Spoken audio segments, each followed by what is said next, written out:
Welcome to spring. I love it. Everything grows in the spring. You know, I'm here today to talk a little bit about growing our own and our apprentice program. But before I get started on that and, a Q&A with Leanne, I wanted to share a quick experience I had in the last week. My uncle is currently at Park Terrace, doing very well. They're doing a great job with him. But I had a unique experience. So often when I go onto campuses, I get a chance to hear from employees who have been able to grow through our scholarship program or other things. And they always say thank you, and a lot of times they give me a hug. And but last week I had a unique experience. At Park Terrace, one of the nurses there, during a visit by my mom, actually went to find my mom and tell her how much I had helped her be able to get her degree and how much it had changed her life. And as most of you who probably have as good a parents as I have, the one thing that you hope for is that you can honor them in moments where they will know that the thing that they invested in you has allowed them to serve others. So I want to say thank you to that nurse for finding my mom, but I also want to spend a little time today making sure that you understood how much Grow Your Own can really impact not only our organization, but maybe you personally in the same way it's affected me. Well, I'm excited to be here with Leanne and to talk about our Grow Your Own program and get a few Q&As out together so that everyone on the campus can understand what we're doing with our Grow Your Own and what they can expect from it. Thanks so much for being here, Leanne. I appreciate it. Leanne, I love our culture and commitment to our employees. Can you share with me why you've been such a huge champion of our Grow Your Own program over the past couple of years? Well, first of all, we're a people business, as you know, and that's how we provide great customer service, is having great people. All the metrics tell us, though, that the baby boomers are retiring. There's going to be more people to take care of and fewer people to take care of them. So I felt for years now that the best way for us to be successful is to grow our own people internally, whether it's AITs and CLFs. But now we're at the level where we want to cascade that down to all employees within the campuses.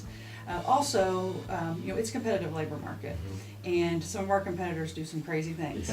Big sign-on bonuses, and the folks that I round with in the field, they know, they've heard me say this before, that I'm not a proponent of that, because that's a one-time fix. Yep. We give somebody some money that's going to be spent, in a matter of weeks or months. Whereas growing them and educating them, we give them something for a lifetime. We're showing them that we're investing in them, that we care about them, and it takes a little bit longer because we have to start building that traction, but then our flywheel will start to turn. Absolutely. We're investing in people and their education and their growth and their future, and they'll see that. We'll become known as the employer that really truly cares about our employees, and we'll be a place that everyone wants to come and work. So I think it helps our retention and lowers our turnover. Absolutely. During my rounding, I find that there are a lot of campuses already taking advantage of our Grow Your Own program. That's evidenced by the number of employees who are taking advantage of our scholarships and tuition reimbursement and apprentice program. For those campuses that maybe need to jumpstart their program or want to continue to grow it, what advice would you give to those campuses? Well, I think that we have a huge untapped potential in our partnerships with high schools. Now, we've done a great job. I know you and your team have worked with here in Louisville and some of our campuses with the local high schools, and we've seen success in that. But we're not doing it everywhere. And so another thing I talk about when I round in the campuses is, where's the local high school? And the great thing about this is we can show the kids that, a lot of kids don't know what they want to do with their life. Yeah. And many of them are not thinking that a career in long-term care is something that they'd be interested in, right? Yeah. So how do we go in and partner with the school, show them, Trilogy's a great employer, but not only that, we'll help you advance and pay for your advancement in your career, so you can come work for us as an RCA, maybe in the afternoons after school. You get an idea if you're going to like healthcare, because you might think, well, I want to be a nurse or I want to be a doctor, but you get in and maybe you don't. So it gives them an opportunity to see us, but then we maybe have another course for them. Maybe there's something they could do in activities, maybe our dining, they could want to become a chef. So I think we can really show that this is a good company. We help pay for your education. So students, obviously, is a program I think we need to promote more. And then also, we have a lot of good employees, preceptors, mentors. Well, maybe they have good folks in their family that typically people that are hard workers, that comes from their family values, and so there may be someone else in their family or in their circle of friends that they might say, well, I have a niece over here, she's not really sure what she wants to do. So let's ask people that sometimes they think, well, I don't really know a nurse. Well, we're not asking you necessarily to know a nurse. You can refer someone that may come in an entry-level position for us and go through our apprentice program. Right, and with our referral program, I mean, they even benefit their own family by doing that, not just, so that's a great win-win. Yeah, so we need to expand people's knowledge and think, we gotta be solution-oriented and when we're looking at these programs and how we get more people into them and really toot our own horn a little bit. How many employees would you like to see take advantage of the apprentice program? Ultimately, you'd say every eligible caregiver, you'd want to be in the program because we're training. It's not just for them to make additional money, but there's the training that's involved and it benefits our residents. Yep. Right, through whether it's dementia or leadership training through our preceptor program that creates a better work experience for new hires.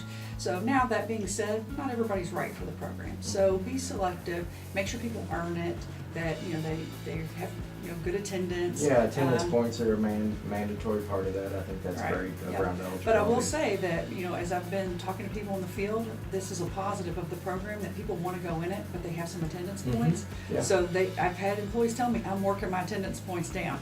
So we're having an unintentional positive effect from that. That's so awesome. so it's good. So it'll kind of help us in both ways.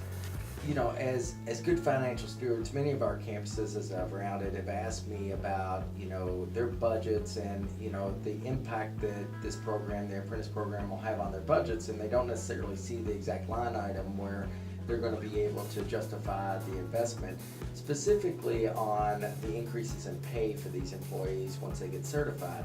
They usually know, or I can share with them, that all of the training dollars are coming from our home office, but they're still looking in their budgets, on their campus budgets, to be able to say, okay, this increase for this employee is coming out of where? And so what would you share with them about that question? Well, not all of our campus leaders have the benefit of seeing our entire financial picture of the company. We're very strong organizationally, and so we're always promoting and putting money back into benefits and things. But the other side they don't see is the cost of turnover and through our orientation and overtime. It's millions of dollars that we spend in these two areas just because of turnover and not having positions filled. So I would rather take that money and invest it back into an employee that's going to be with us. I'm not having to do training any longer, not having to overwork my employees through overtime. So there's a trade-off there, but yes, you don't see it in a line item, but you'll see it over time through those reductions in the other dollars, plus just, better customer service, better employee satisfaction. I mean, we'd all be happier to have that. So, I would, challenge anyone to say, well, I can't do this program because of money. I don't think that's something that they should have to worry about in our organization. We're going to invest in people, and we're going to see the results in it through reductions in other areas. Thanks, Leigh, for coming today. Really excited about the programs and your insights on, why we should be doing this and your commitment to it and the organization's commitment to it. So really appreciate you taking some time. I know how busy it is, especially with your travel schedule. So thanks for coming today and sharing this information with all of our leaders. No problem. My pleasure, Todd. Thank you guys for all you're doing to keep the program going. So.